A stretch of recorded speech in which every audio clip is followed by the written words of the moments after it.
ధర్మం కోసం పోరాడినటువంటి ఒక సామాన్య మానవుడు, ఒక వీరుడి కథ ఇది.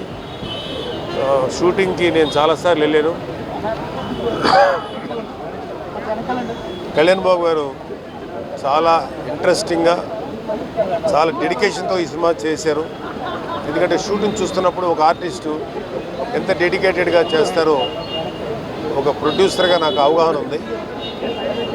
రాజకీయాల్ని ఎంత డెడికేటెడ్గా, ఎంత నిబద్ధతతో చేస్తారో ఈ సినిమా షూటింగ్ కూడా అంత నిబద్ధతను చేస్తారు ఆయన సినిమాలు. సో అందులోనూ పవన్ కళ్యాణ్ గారిది ఫస్ట్ టైం పీరియాడిక్ బ్యాక్గ్రౌండ్ ఉన్నటువంటి ఒక ఫిక్షన్ స్టోరీ. అంటే భారతదేశాన్ని మొఘలాయలు పరిపాలించినప్పుడు ఔరంగజేబ్ భారతదేశాన్ని పరిపాలిస్తూ హిందువుగా నువ్వు ఉండాలంటే, లేదా జుట్టు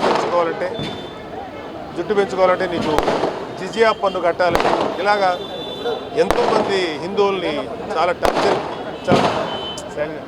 చాలా టార్చర్కి గురి చేసినటువంటి రాజు. సో అతన్ని మా కాలేజీ చదివేటప్పుడు తెలుసు అతని గురించి, చదువుకునేవాళ్ళ హిస్టరీ. అతను ఎంత క్రూరుడైనటువంటి రాజు. సో మాకు అప్పుడే అనిపించేది ఇతని గురించి ఎవరు ఫైట్ చేయలేదని. అప్పట్లో ఛత్రపతి శివాజీ మహారాజ్ చేశారు, తర్వాత సంభాజీ చేశారు.